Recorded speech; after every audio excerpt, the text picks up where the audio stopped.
Iniciamos este programa de Vértice Internacional. Los saluda Rina Musali y estamos listos para presentarles pues, el análisis del acontecer internacional y sus impactos para México. En esta ocasión revisamos el choque comercial en el mundo, tiempos de disrupción y de cambio en las reglas de la geopolítica y el comercio internacional. Pero ¿cómo afecta precisamente la guerra comercial abierta y frontal entre China y Estados Unidos a la economía mundial? ¿Podrán avanzar, por ejemplo, el Tratado de Libre Comercio de Japón, Corea del Sur con China, los principales aliados históricos de Estados Unidos? Por otro lado, nos preguntamos cómo se inserta México y en América Latina en toda esta rivalidad geopolítica y estratégica. Les pido por favor que nos acompañen.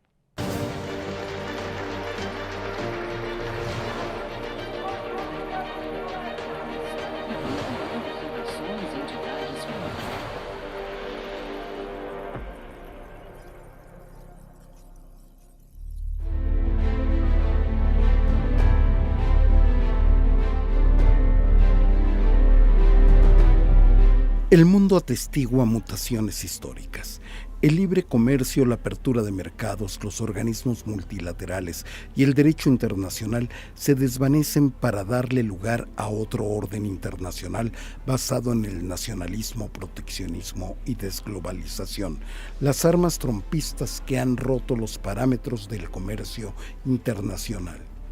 Precisamente, los aranceles universales de Trump reflejan la debilidad de Estados Unidos frente a China, el gigante asiático que tiene preeminencia como primer exportador global, hegemonía en el comercio internacional, principal fabricador de autos y quien cuenta con un proyecto geopolítico colosal mediante la iniciativa de la Franja y la Ruta, cuya infraestructura interconecta al continente asiático, africano y europeo. Asimismo, China es el líder del Tratado de Libre Comercio más grande del mundo, la Asociación Económica Integral Regional, que concentra el 30% del PIB mundial. Donald Trump ha generado un desconcierto en el orden internacional después de su política arancelaria que ahora ha sido pausada durante 90 días, con excepción de un arancel universal del 10% y en donde China no entra dentro de ello. Pero para hablar sobre esta rivalidad entre China y Estados Unidos y cómo impacta todo esto a la geopolítica en Asia, nos acompañan desde la sala embajadores de la Asociación del Servicio Exterior Mexicano, nuestros invitados del día de hoy, el doctor Víctor Kerber Palma. Él es director de la Cátedra de Japón del ITAM. Bienvenido, Víctor. Muchas gracias, Rina. La doctora Marisela Connelly, ella es profesora del Centro de Estudios de Asia y África del Colegio de México. Bienvenida, Marisela. Un gusto estar aquí. Y bueno, está con nosotros también el doctor Adolfo Laborde. Él es profesor investigador del CIDE. Bienvenido, Adolfo. Gracias, Rina. Marisela, empezamos contigo. ¿Cómo estás conceptualizando el momento que estamos viviendo en términos históricos? ¿Estamos viviendo una coyuntura crítica o realmente estamos en un momento de inflexión en el orden comercial internacional? Bueno, yo creo que sí estamos en un momento muy, muy importante. Un momento de cambios en los que estamos viendo cómo la potencia que ha sido Estados Unidos históricamente desde la Segunda Guerra Mundial se está dando cuenta de que ya hay una potencia que durante estas décadas ha crecido mucho, ha logrado avances importantes a nivel tecnológico, cambios dentro de su sociedad que le han permitido proyectarse de una manera muy diferente y que, por supuesto, eso no le gusta al gobierno de Estados Unidos. Y no es solamente de cosa del presidente que está actualmente en Estados Unidos, de Donald Trump. El presidente demócrata Biden también pensaba que China era una amenaza. Entonces, estamos viendo cómo ese poder que está adquiriendo China con todos estos cambios que se están llevando a cabo en su sociedad, pues la contraponen con el poder hegemónico de Estados Unidos. Lo que no se percata el gobierno de Estados Unidos es que esta China que tenemos ahorita no es la China de los 90s, ni de principios del siglo XXI. Es una China fuerte, es una China que tiene bien claros sus objetivos sobre lo que quiere hacer y cómo lo quiere hacer, y que además utiliza todos los medios que tiene a su alcance para lograrlo. El material humano, todo el material físico, en fin, todo lo que está a su alcance para finalmente llegar a ser la potencia, porque esa es la idea de China en estos momentos, llegar a ser la potencia. A ver, Adolfo, Víctor, por ejemplo, lo que estamos entonces viendo, digo, traemos una montaña rusa en materia de noticias, todo está muy frenético, pero finalmente entonces el Make America Great Again es precisamente una política para contener el arrollaje que nos va a dar China frente a Estados Unidos. Por eso vemos a Donald Trump tan fúrico, tan frenético. Yo no sé si lo que hace Donald Trump es una política bien pensada. Tengo mis dudas. Me parece más bien que esto de Make America Great Again es un eslogan que utilizó en sus campañas anteriores y ahora. Pero definitivamente lo que está pasando en este momento es algo insólito en la historia reciente del mundo, porque no habíamos visto a un jefe de Estado de una nación tan poderosa como los Estados Unidos, que comienza a tomar decisiones prácticamente sobre las rodillas, decisiones que a mi modo de ver son caprichosas, son altamente disruptivas del orden internacional y de toda la construcción que se ha hecho después de la Segunda Guerra Mundial. O sea, Bretton Woods, para todo efecto, queda eclipsado después de estas medidas. Entonces sí, hay que empezar a pensar en un mundo diferente a partir de lo que estamos viendo ahora. Y es el comienzo de la administración Trump. Vamos a ver qué sigue después. Adolfo, ¿cómo estás viendo las Bueno, cosas? yo tengo una lectura diferente a la del doctor Víctor. Yo creo que lo que está haciendo el señor Trump, que no empezó ahora, hay que recordar su primer mandato, cuando empieza este proceso de negociación económica con China, y tiene una posición muy dura con este acuerdo de compra de $200 mil millones, lo limita a comprar esto porque siempre habló de un comercio injusto, siempre habló de estos déficits comerciales, y se nos vino la pandemia, de eso hablábamos hace un momento. Con la pandemia se rompe esta dinámica, se olvida. Sin embargo, el señor Biden mantiene esta política restrictiva, y hoy en día el señor Trump lo que está haciendo es diseñar una nueva política industrial. ¿Por qué? ¿Cuáles son las razones? Independientemente del agotamiento del sistema capitalista después de la Segunda Guerra Mundial, hemos visto que el sistema superavitario de China, con este mecanismo de neomercantilista, vende mucho, compra poco, y esta exportación de capitales a través de la ruta de la seda ha generado un frente de batalla que los norteamericanos no habían tenido o no lo habían visto. La política industrial de Estados Unidos con los aranceles es motivar a un desequilibrio en el sistema de decisiones de los empresarios para que sus inversiones regresen a Estados Unidos. Esta repatriación de capitales de la cual se está hablando es una especie de nearshoring, pero a los Estados Unidos. Número dos, inshoring. Como este margen de aranceles, lo que está haciendo Estados Unidos es darle capacidades a sus empresarios, si se instalan ahí, o a los empresarios extranjeros, para poder competir. Número tres, esta política industrial, que no es nueva, también habla un poco de la innovación. Hay que recordar que las innovaciones tecnológicas posteriormente se traducen en la carrera armamentista. Nada más y nada menos, te doy un ejemplo. Hace muchos años que estaba en una reunión de alto nivel en Tokio y hablaban a los japoneses de la facilidad que pueden tener los misiles de los Estados Unidos en derribar un misil norcoreano.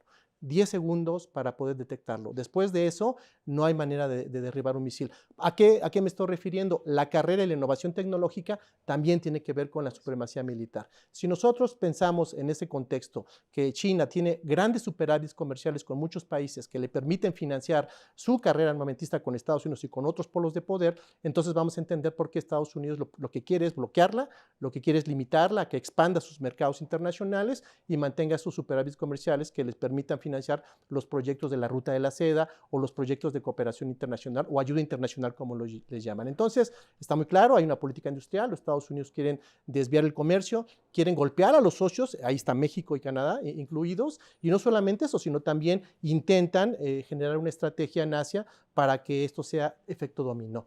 ¿Le va a resultar o no le va a resultar? No lo sabemos, pero el señor Trump está decidido porque la muestra más patente de esto es que a todo mundo le está quitando los aranceles, exceptuando al TME, que seguimos pagando nosotros aranceles, menos a China. Y entonces el objetivo es debilitar a China, como bien lo comenta la doctora compañera nuestra. Ahora, hay diferentes puntos de vista, Marisela, sobre esta guerra comercial que estamos viviendo prácticamente en el mundo, pero hay muchas gentes que dicen que Trump está precipitando la misma caída de Estados Unidos, es decir, que está deteriorando su posicionamiento internacional. ¿Tú estarías de acuerdo? Yo sí creo que Estados Unidos sí se está deteriorando. Y no es de ahorita, es de años atrás. Se está deteriorando porque ha tenido una autoconfianza en su poder que ha hecho que no avance, porque ese es el punto.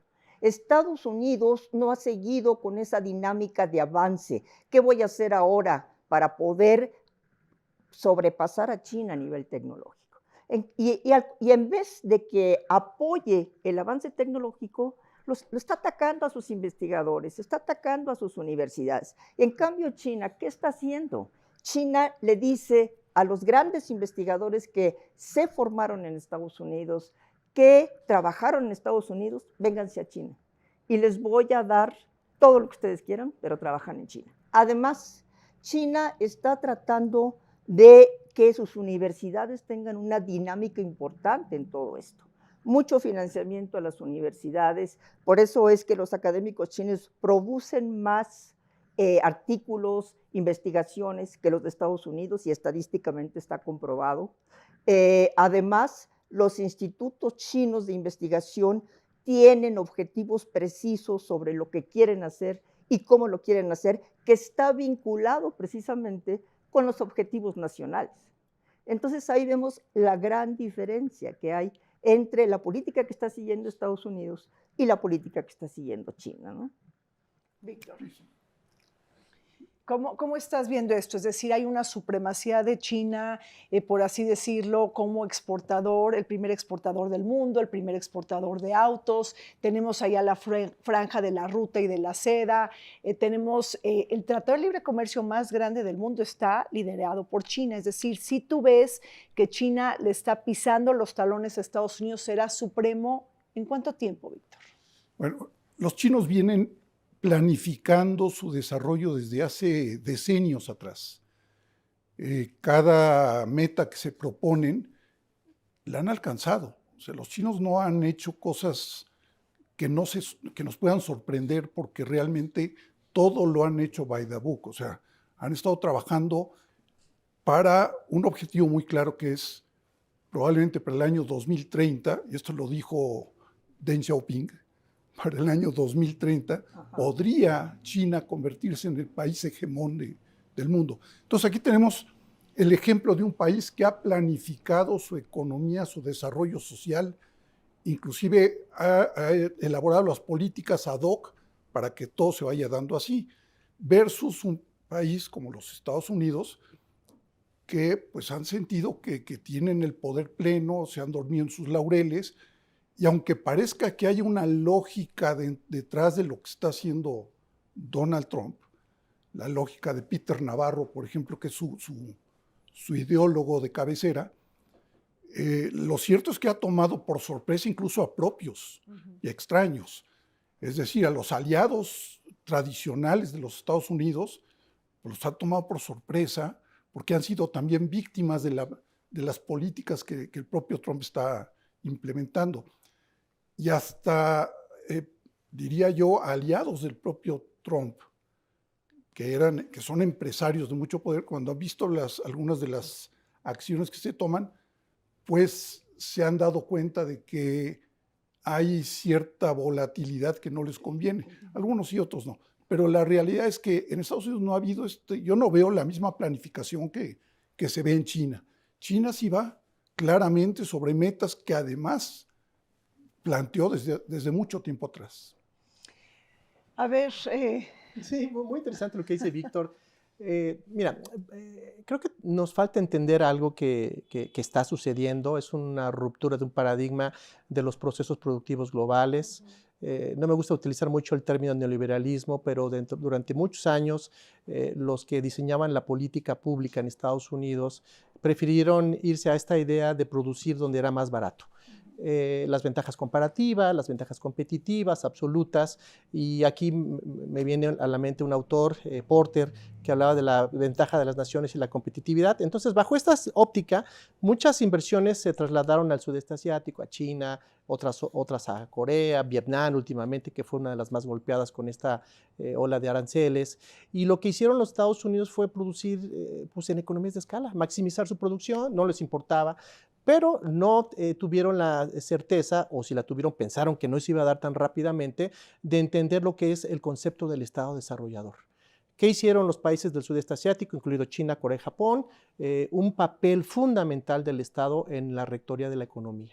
¿Qué hicieron los chinos? Como bien comentan mis colegas, hicieron un proyecto de largo plazo, China 2025, hecho en China, calidad, 2049 van a llegar a ser la superpotencia doblando el PIB de los Estados Unidos, pero esto lo tenemos que entender en esta proyección de una intervención del Estado, cosa que no sucedió en los países de Occidente, donde dejaron la libre circulación, la mano invisible, y eso desmanteló una capacidad industrial que hoy en día los Estados Unidos están anhelando. ¿Por qué este proceso de reindustrialización? La mayor parte de la manufactura que se produce en Asia. Eso les ha dado innovación. La innovación viene de la manufactura y eso, como lo comenté hace un momento, va de la mano con la carrera armamentista y otros elementos. Entonces, lo que está pasando hoy en día, Rina, me parece, es romper con esa idea de que el Estado no debe de participar, y lo que está haciendo el señor Trump es una política industrial. Nos guste o no nos guste, está dando pautas para que el Estado intervenga por medio de los aranceles y de alguna manera estableciendo las pautas de un Estado emprendedor. Pero ¿qué tanto está jugando ahí el tema del interés nacional? Es decir, hablamos que precisamente antes se comerciaba por eficiencia o por el producto más barato, pero ahora Estados Unidos habla de la seguridad. Es decir, hay un problema de inseguridad en las cadenas de suministro, pueden imbricarse ahí el crimen organizado, los grupos terroristas. ¿Esto también está jugando en las decisiones trumpistas, Marisela? Claro, todos esos elementos están tomados en cuenta por Donald Trump. A él le preocupa mucho precisamente esa situación que se dio con las drogas, con el fentanilo, con el papel que está jugando China precisamente proporcionando los elementos para que se haga la droga potente, la forma en que China pues se ha introducido todo esto a través de México y de México a Estados Unidos. Entonces, todas esas cuestiones le preocupan mucho a Donald Trump. Pero también le está preocupando eso, ¿no? El que cómo sus empresas, cuando China se abrió y se empezaron a establecer en territorio chino con todo lo que les dio China para que pudieran producir ahí, pues se fue toda la industria hacia afuera, todo el mundo quería estar produciendo en China y se da este fenómeno precisamente, ¿no? De que ahora Estados Unidos dice no. Nosotros tenemos que traer otra vez las empresas a Estados Unidos, pero el problema es cómo lo va a hacer, qué les está ofreciendo, ¿no? Y no usar solamente la presión, porque es lo que está haciendo, usar la presión. Esa gran compañía de semiconductores en Taiwán, que es la más importante, muy, muy importante, TSMC, y la está presionando, le está diciendo, es que tú te tienes que venir a producir aquí a Estados Unidos y te vienes a establecer acá. Sí, pero la empresa se queda así como diciendo, es que no es tan fácil, ¿verdad? La mano de obra, todo lo que necesito, en fin. Entonces, no es tan fácil convencer a los otros de que Estados Unidos ahora sí les está ofreciendo grandes oportunidades para que se vayan a establecer ahí. Y en todo este juego, Víctor, China queda como el actor comercial predecible y firme, es decir, ahí hay una ganancia de China en términos de presencia internacional. Pues podría verse como una relación de suma cero. Lo que pierde Estados Unidos podría ganarlo China. No es absoluto, pero se puede hacer. Los chinos están aprovechando la condición que de pronto deja a Estados Unidos libre para poder entrar en esos espacios. Ya lo vimos. Llamaron en un momento dado al secretario de Comercio de Japón y el de Corea en una trilateral que nos asombró a todos. ¿Por qué? Porque China, a la luz de lo que estaba sucediendo, supo sacar este tema adelante, y eso es una muestra de lo que puede estar haciendo China en otros escenarios. Ahora, veámoslo, es que la cuestión es esta. Estamos ante una situación irónica a nivel internacional. El país liderado por un partido comunista que es planificado y centralista es el que está liderando ahora la causa del libre comercio a nivel internacional. El país que fue el creador de Bretton Woods, que abrió sus puertas a todo el mundo después de la Segunda Guerra Mundial y que fue en muchos años el factor que determinaba el libre comercio a nivel internacional, es el que está actuando de una manera proteccionista y altamente lesiva para el propio orden internacional que ellos crearon. Entonces, esto es el mundo al revés. Sí. Pero qué juego de contrastes. Aquí también habla Adolfo del juego de la geopolítica, es decir, cómo transan los países sus inseguridades, sus vulnerabilidades, esta necesidad de control y de buscar autonomía. Todos están buscando autonomía en este juego de la guerra comercial China-Estados Unidos. Bueno, hay que entender también que hay una transición de poder. Los chinos son jugadores de primer orden.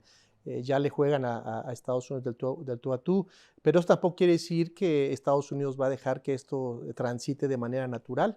La prueba es que hay nada más y nada menos 35,000 soldados desplegados en Okinawa, otros 30,000 en Corea del Sur, algunas Guam, tenemos una base en Guam, y eso es parte de esta estrategia para disuadir a China que no crezca. Hay una gran cantidad de conflictos territoriales de los que no hemos hablado y que se conoce que hay en el sudeste asiático, y existen todos los combos de conflicto.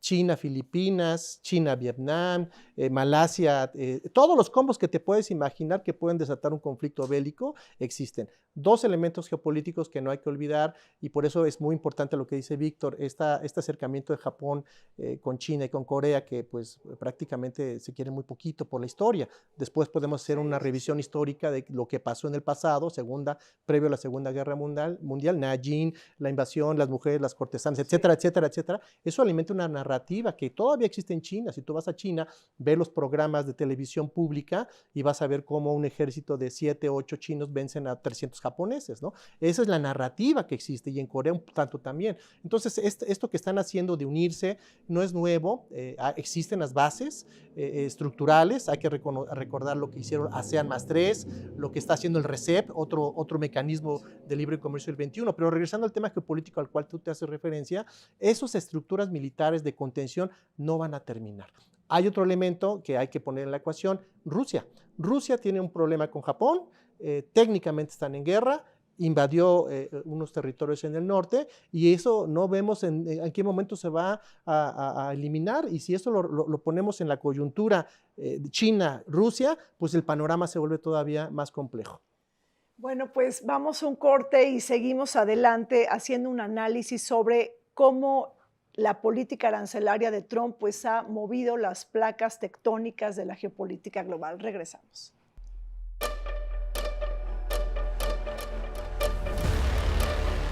La presencia militar de Estados Unidos en Asia responde a una estrategia geopolítica centrada en la contención de amenazas, la unión con sus aliados y el mantenimiento de la estabilidad regional bajo los ideales estadounidenses. A través de bases militares estratégicamente ubicadas en países como Japón, Corea del Sur y Filipinas, la potencia norteamericana busca proyectar poder y disuadir a actores como China y Corea del Norte. Pero esta presencia ha generado tensiones diplomáticas y debates locales sobre soberanía de los países en los que se encuentran sus bases militares. A pesar de ello, Washington prioriza su presencia en el Indo-Pacífico.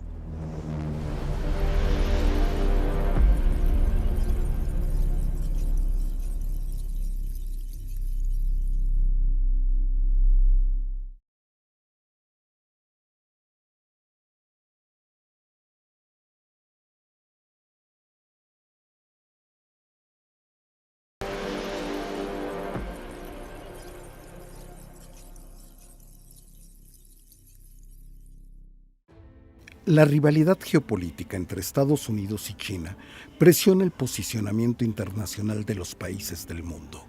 La guerra arancelaria de Trump ha invitado a países adversarios política e históricamente a vincularse e integrarse.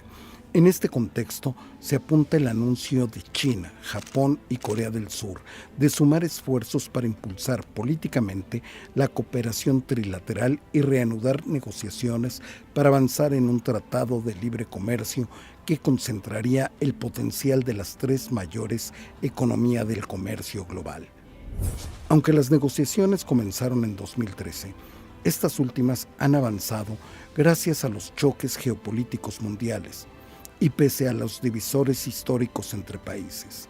No olvidemos la invasión japonesa de China en la década de los años 30 y la rendición de Japón cuando perdió la Segunda Guerra Mundial.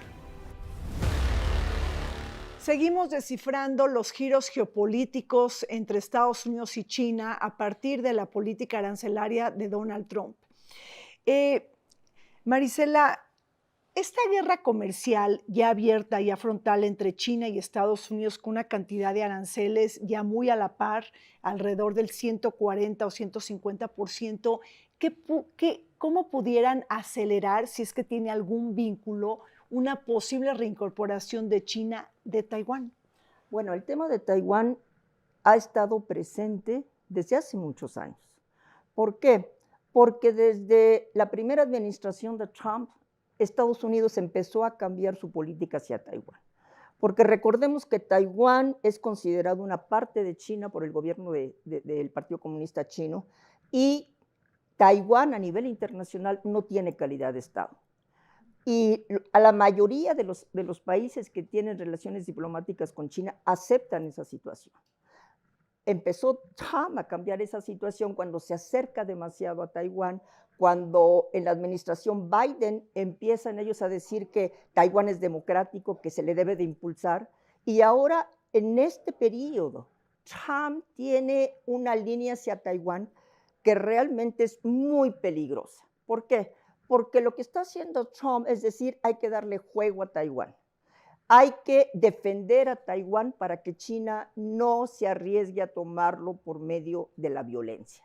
Y lo que está haciendo ahora es reordenar sus alianzas con Corea del Sur, con Japón, para que su prioridad sea en un momento dado tener la fuerza suficiente para ayudar a Estados Unidos a defender Taiwán si China lo invade.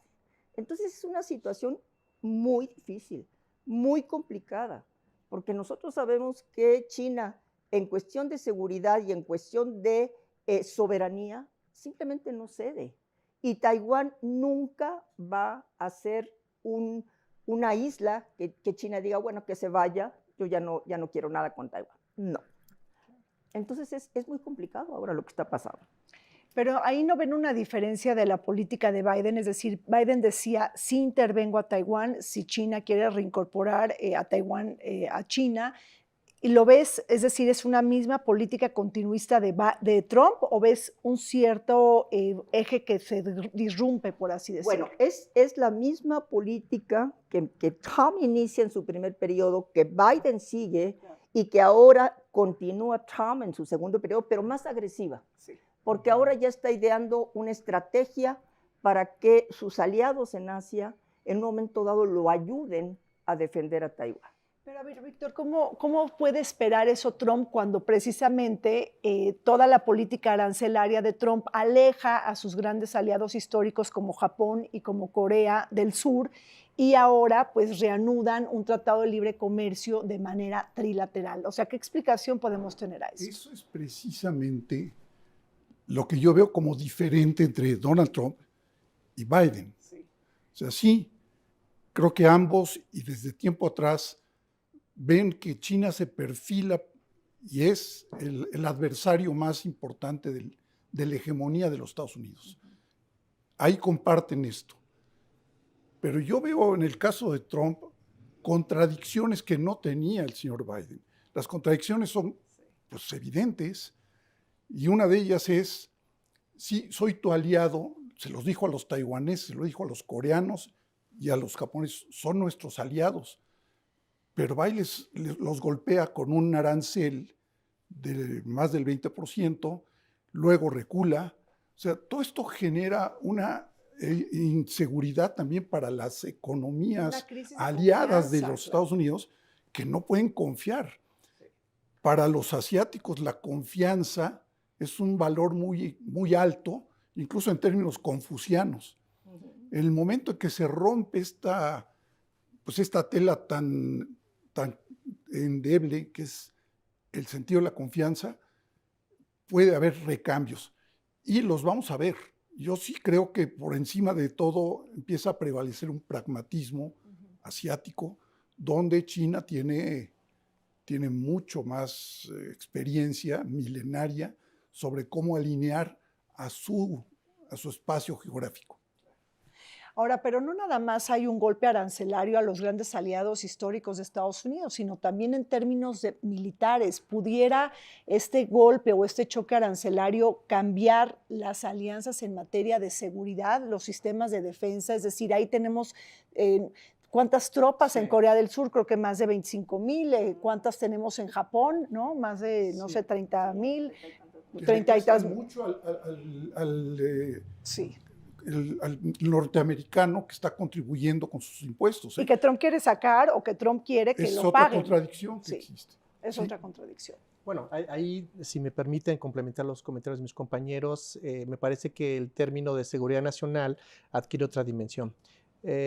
Cuando hablamos de los casos de la presencia de los Estados Unidos en Asia-Pacífico, en el Asia-Pacífico, hay que retomarnos a dos acuerdos de seguridad, el que firmó Japón con Estados Unidos del 51-52 con el Tratado de San Francisco y el que firmó con Filipinas. Por eso el tema de Filipinas es tan delicado. Filipinas tiene un acuerdo de seguridad con Estados Unidos y Filipinas tiene una gran cantidad de problemas marítimos con China. Ha habido muchas coaliciones entre las guardias costeras. Y de hecho Japón está entrando a ayudar a Filipinas, dándoles patrullas e infraestructura marítima. Entonces ahí es un conflicto, ahí podría haber un problema, pero me regreso un poco al tema de la presencia de las tropas japonesas y coreanas combinadas con los estadounidenses. Hay un portaaviones estacionado 6 meses cerca del puerto de Yokohama que tiene 5,000 tripulantes. 6 meses está estacionado y 6 meses se da su vueltecita para que no se le vayan a apagar los motores, y eso es muchísimo dinero. Gran parte de ese financiamiento lo cubre el gobierno japonés. El gobierno japonés paga por su seguridad y eso también está replanteando un poco el discurso de lo que ellos consideran como una política pacifista. La política pacifista, y empezó con Abe, se está replanteando a través del replanteamiento de su artículo de la renuncia a la guerra. Entonces, este artículo ha hecho que los japoneses en los últimos 5 años tengan una capacidad de movilidad de tropas con 2 portaaviones que tienen aviones F-35 capaces de despegar de manera vertical. Entonces, Japón se está armando, sus fuerzas de autodefensa son el sexto ejército del mundo, y eso también no tiene muy contentos a los coreanos y a los chinos, que dicho sea de paso, tienen problemas territoriales con 2 islas que están ahí. Entonces, no sé si el tema arancelario, porque tendríamos que recordar lo que pasó en los años 80 con el castigo arancelario que Estados Unidos le dio a la industria automotriz, vaya a ser lo suficientemente importante para cambiar esta lógica de la seguridad nacional y las alianzas políticas que tiene Estados Unidos con Corea y Japón. Y hay que decirlo, con Vietnam, que también coquetea con Vietnam, y con Filipinas, que pues ahí también tiene una base militar. Entonces, Maricela, estamos viendo que se están borrando estos divisores históricos, estos divisores políticos entre los grandes aliados de Estados Unidos, Japón y Corea del Sur con China. Es decir, eso es lo que estamos viendo, eso es lo que está precipitando Donald Trump. Lo que está pasando ahorita es que, por un lado, Donald Trump está presionando a sus aliados. Sus aliados saben que para ellos sigue siendo muy importante Estados Unidos, sigue siendo muy importante su mercado, ¿no? Es un porcentaje importante de su PIB, pero ellos también saben que China es fundamental para ellos. Además, es su primer socio comercial. Es su primer socio comercial de Corea del Sur, de Japón, y, por supuesto, estos países están preocupados porque dicen, nosotros no podemos romper nuestra relación económica con China porque nos afectaría directamente. De ahí que por eso estén utilizando estas reuniones, como lo que comentaba Víctor, ¿no? Esa reunión trilateral entre Corea del Sur, China y Japón, que aunque los chinos dijeron vamos a unirnos para poder llevar una política común, los otros dicen, bueno, vamos a ver, porque finalmente se dan cuenta de que por un lado están los intereses con Estados Unidos, por otro están los intereses económicos con China, y que tienen que lograr un equilibrio. Y es lo que están tratando de hacer. Corea del Sur y Japón quieren lograr un equilibrio, porque de otra forma se les va a venir una desestabilización muy fuerte, muy fuerte.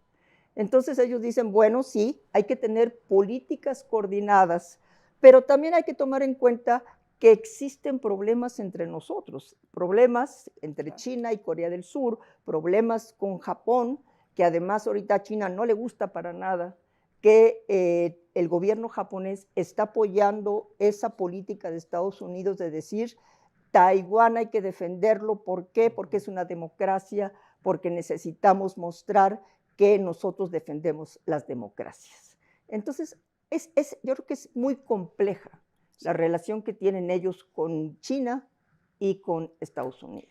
Buscar el equilibrio, Víctor, pero vamos a complejizar el análisis y dónde entra Corea del Norte, es decir, los grandes aliados de Estados Unidos, Japón y Corea del Sur, de alguna manera, pues sienten mucha inseguridad frente a Corea del Norte. La misma propuesta de Trump es dinamizar la diplomacia con Kim. Es decir, ¿cómo lo toma ahí Japón y cómo lo toma Corea del Sur?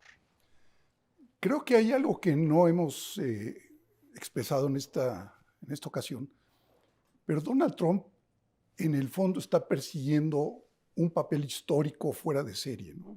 Inclusive se habla de que quiere el Premio Nobel de la Paz y que por eso está buscando algún arreglo en el ámbito de la guerra de Ucrania y con Kim Jong-un también, ¿no? El líder de Corea del Norte. Los coreanos del norte son muy audaces para manejar estas condiciones y lo han hecho siempre.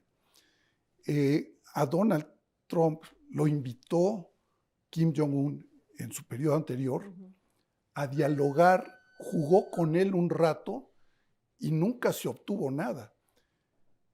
Creo que Corea del Norte sigue su propia trayectoria y tiene sus propios objetivos, y para nada juega Estados Unidos dentro de esto, a menos que les convenga en ciertos casos. Pero no creo yo que para Kim Jong-un Donald Trump sea igualmente importante como lo puede ser la relación con China o con Rusia, que sí son aliados desde hace años.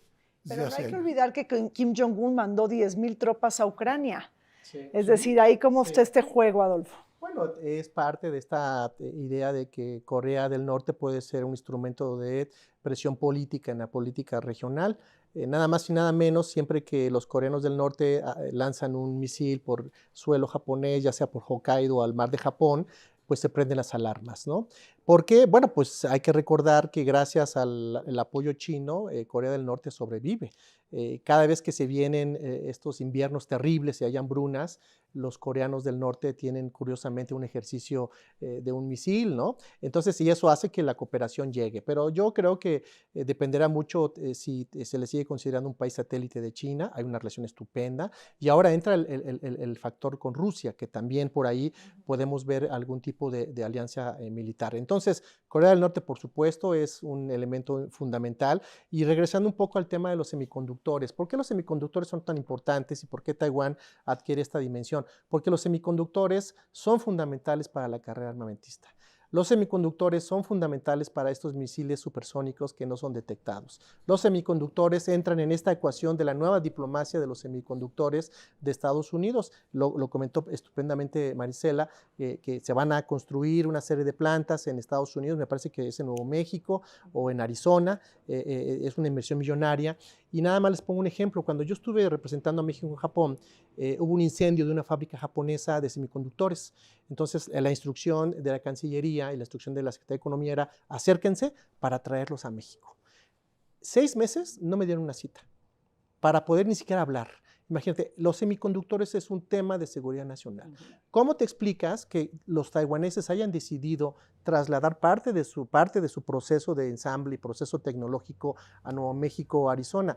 Es esta alianza política, que yo le llamo la diplomacia del semiconductor, que de alguna manera blinda a Taiwán. ¿Y por qué digo Taiwán? Porque ahí entran también los japoneses con el acuerdo de seguridad y de cooperación marítimo que tienen con este país. Entonces, en cualquier momento, esto puede desencadenar un conflicto, pero no solamente eso, regresando al tema de Corea del Norte también es un elemento de presión política que en cualquier circunstancia puede jugar de un lado u otro.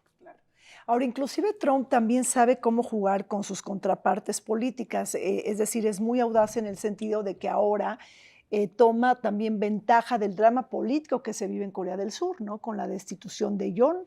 Entonces tenemos un presidente una presidencia interina, tenemos elecciones próximamente el 3 de junio, si no me equivoco, en Corea del Sur. Y ahí entonces Corea del Sur, o sea, ¿cuál es el sentimiento de los surcoreanos? Una desconfianza absoluta frente a Estados Unidos, es decir, cuando quiere reanudar su diplomacia con Kim. Sí, yo creo que en Corea del Sur está en una situación muy débil ahorita, porque, como tú dices, ¿no? Hay ahorita todos esos problemas a nivel gobierno, todo el escándalo que se vino con su presidente y nuevas elecciones. Entonces, no está en condiciones de poder tener una respuesta efectiva hacia lo que está haciendo Trump. Y yo creo que el gobierno Trump se está tomando ventaja precisamente de esta debilidad que tiene ahorita Corea del Sur. Y por eso mismo es que Corea pues también está viendo a Japón, ¿no? Independientemente de los problemas que tengan entre sí, pero está viendo a Japón. Y lo mismo a China, ¿no? Para poder en cierta forma no tener una política conjunta integrada, pero sí poder mostrar que en un momento dado, bueno, ellos podían negociar y seguir una estrategia. Entonces es una forma, ¿no? de ir enfrentando esto que a veces parece una cosa impredecible, ¿verdad? Y dicen, bueno, ¿qué vamos a hacer con este hombre? ¿Qué vamos a hacer con Trump? ¿Verdad? Que ahorita nos dice una cosa y mañana la otra. Entonces, por eso es tan importante. Y lo otro, ¿no? Cómo Trump sí le está apostando a toda esa fuerza militar que tiene en Corea del Sur, en Japón. Está presionando a todos estos gobiernos para que aumenten su gasto militar. Recordemos, por ejemplo, con Japón, que desde Shinzo Abe empezó a borrar el 1% del PIB para gastos militares y ahora ya gasta mucho más. Entonces ahí nos damos cuenta, ¿no? de cómo sí hay esa tendencia a fortalecerse militarmente, a la necesidad de estar preparados para lo que venga, porque sí se dan cuenta de que estamos en una situación en donde ya hay una potencia que finalmente está pidiendo que se reconfigure el sistema internacional para que ella tenga el lugar que piensa que debe de tener. Y en ese caso es China, ¿no? Vamos un corte, regresamos, seguimos adelante con este análisis de la geopolítica global, de la guerra comercial entre China y Estados Unidos y sus implicaciones para Asia. Volvemos. Los ministros de Industria y el Comercio de Japón, China y Corea del Sur han mantenido conversaciones para fortalecer la cooperación en aras de promover el libre comercio. Esto en plena guerra comercial desencadenada por la política arancelaria estadounidense. Un posible tratado de libre comercio entre China, Japón y Corea del Sur representaría un hito económico en Asia Oriental, al integrar a 3 de las mayores economías del continente en un bloque comercial con gran potencial de crecimiento.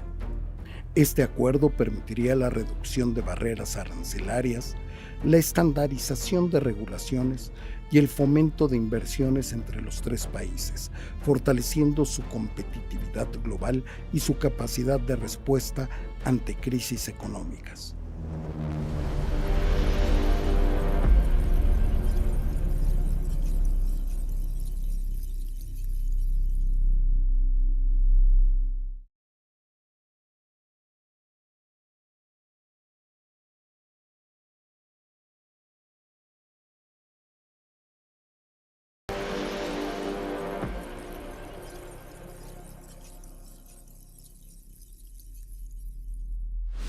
El cambio de reglas del juego a nivel internacional ha alimentado la mayor cooperación entre China, Japón y Corea del Sur, los 3 países que avanzan en una integración económica bajo el principio de libre comercio.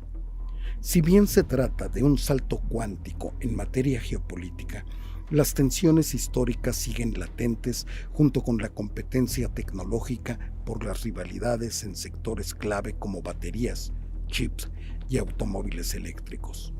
Asimismo, existe una simetría económica entre estas 3 economías de Asia y una visible sensibilidad interna relacionada con el sector agrícola de Japón y Corea, que prenden los focos rojos ante la apertura a productos chinos.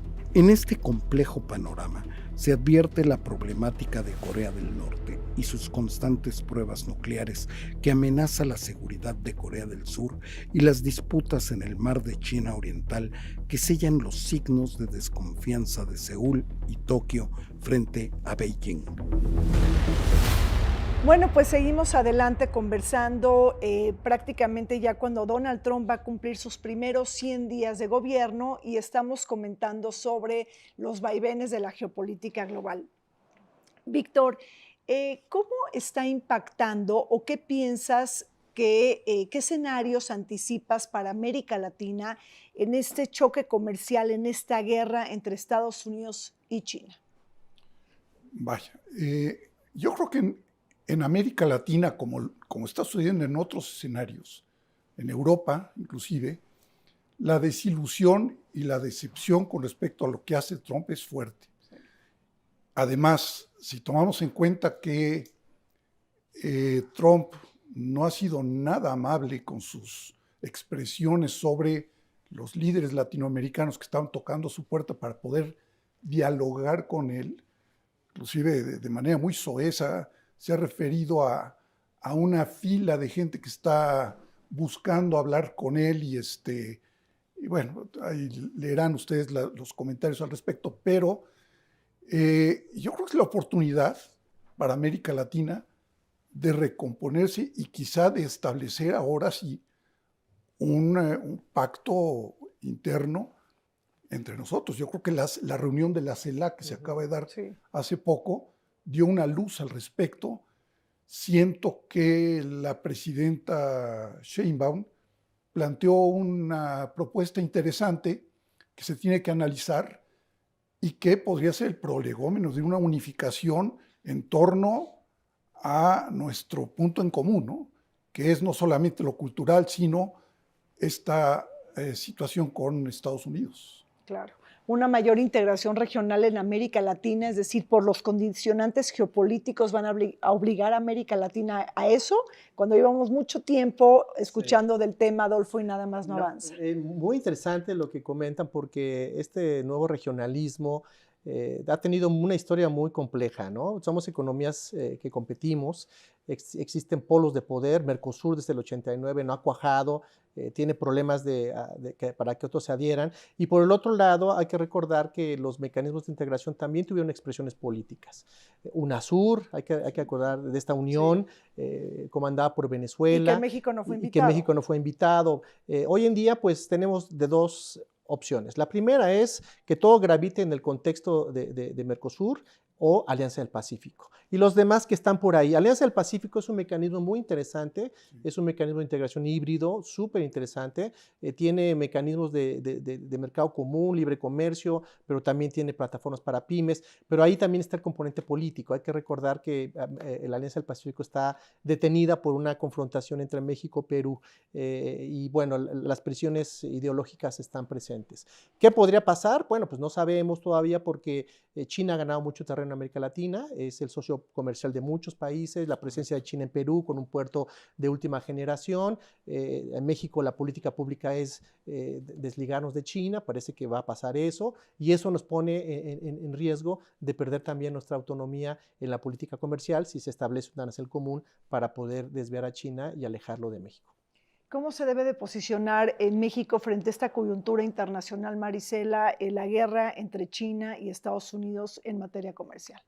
Bueno, yo creo que México tiene bien claro que es muy, muy dependiente de Estados Unidos.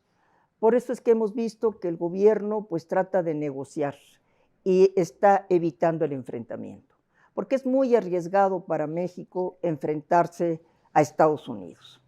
Pero también yo creo que el gobierno mexicano debería de aprovechar esta coyuntura para seguir tratando de tener una buena relación con China. Porque China durante estos años lo que ha hecho es, no solamente en México, sino en toda América Latina, tener una política tendiente precisamente a incrementar las relaciones comerciales, las relaciones culturales y las relaciones en general. Tiene una proyección en donde precisamente ve dónde tiene que invertir y cómo tiene que invertir. En México, por ejemplo. En México, aunque todavía sigue siendo muy pequeña la inversión china, pero ha entrado de poco a poco. Y ahorita México es el mercado que tiene más autos chinos. Por eso se enoja tanto Trump. Entonces México tiene que valorar su relación con China, tiene que tener una estrategia que le permita precisamente no solamente contrarrestar esa posición de Estados Unidos de que dice tú me tienes que obedecer porque estás muy, muy ligado a mí económicamente, sino que tenga también ese juego, esa posibilidad de negociar, decir yo tengo otras opciones, ¿no? Y China está muy interesada en eso, aunque también China no quiere el enfrentamiento abierto en ese sentido con Estados Unidos. Víctor, y ahí entra el sur global cuando Maricel habla de alternativas, es decir, China forma parte del sur global y México también. No, sin duda. Desde el punto de vista de México, se presenta una oportunidad dorada, otra vez, para diversificar ahora sí, si no todo el componente del comercio mexicano, pues una buena parte, después de una concentración del casi 90% en un solo mercado.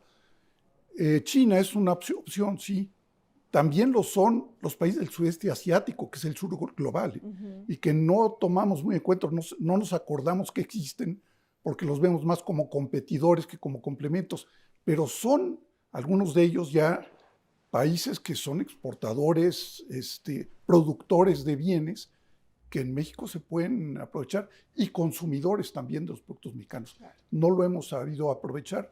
Y luego el tema de América Latina, que ya lo tocamos, que requiere de una diplomacia fina por parte de México para saldar algunos temas que quedaron ahí pendientes. Bueno, pues nos presiona el tiempo. Muchísimas gracias realmente en esta mesa de análisis que participaron el doctor Adolfo Laborde, el doctor Víctor Kerber y la doctora Marisela Conelli. Pues gracias por estar con nosotros. Ojalá tengamos oportunidades de verlos nuevamente en el programa. Continuamos.